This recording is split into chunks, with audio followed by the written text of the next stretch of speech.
Peace for women cannot happen as a result of fight against men or comparison with men.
We have meditated collectively for the past 4 days for peace between nations, for peace for children and young people, for peace between people of all races, all religions, and all sexual dispositions. We meditated for peace for Mother Earth. Today we meditate for ending violence towards women in the collective human consciousness. We direct the power of our collective meditation towards peace for women of the world. Women are half of humanity. Women are the creators who birth the future. How can the future of the world be bright if we plunge them in darkness of inhumanity, injustice, and insensitivity? The worst sufferers in any calamity are women. This has not changed through history.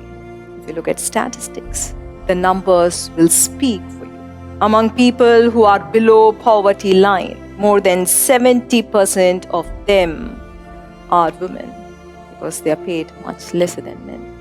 But is the future grim?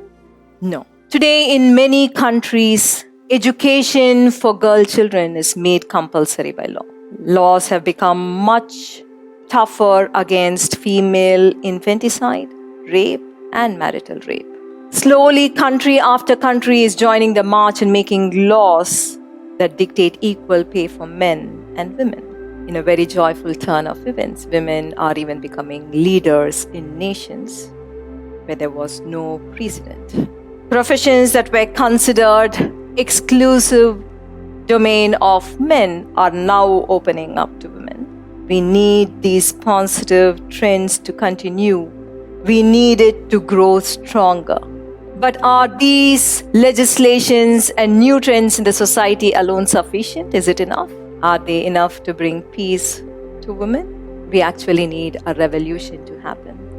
A tidal awakening to sweep across women about the true power of the feminine. We need an awakening to happen in women about their fellow women. We need an awakening to happen in men about women. Peace for women cannot happen as a result of fight against men or comparison with men. Peace only happens when women will walk out of the shadows of ignorance and will rise to their true power. We have Mitali with us, the captain of the Indian cricket team. She is fulfilling her dharma by inspiring scores of women and young girls to rise above their limitations. As a successful leader, how do you think there can be equal dignity for both men and women in the world? I think recognition to an athlete should be irrespective of gender. Athlete is an athlete, whether it is a male or a female, shouldn't be that much of an importance to the person who's following sport. As a woman, I work equally hard as any male athlete. So why should one perceive me as a women athlete and the male athlete differently? Sport doesn't see gender.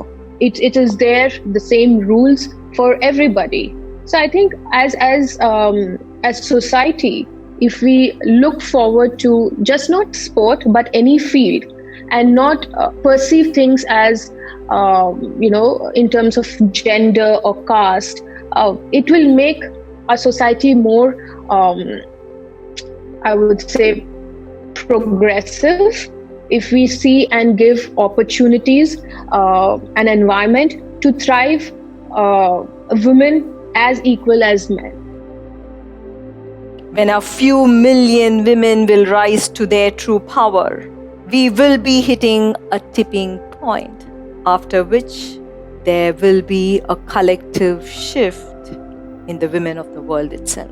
Let us understand that the solutions for the most of the world's problems today is a massive awakening in consciousness. If this awakening can happen to large numbers of women, there will be a phase transition in the human collective consciousness itself. The new emerging woman will not be a replica of the old. She will hold the power to birth a new world, a new generation.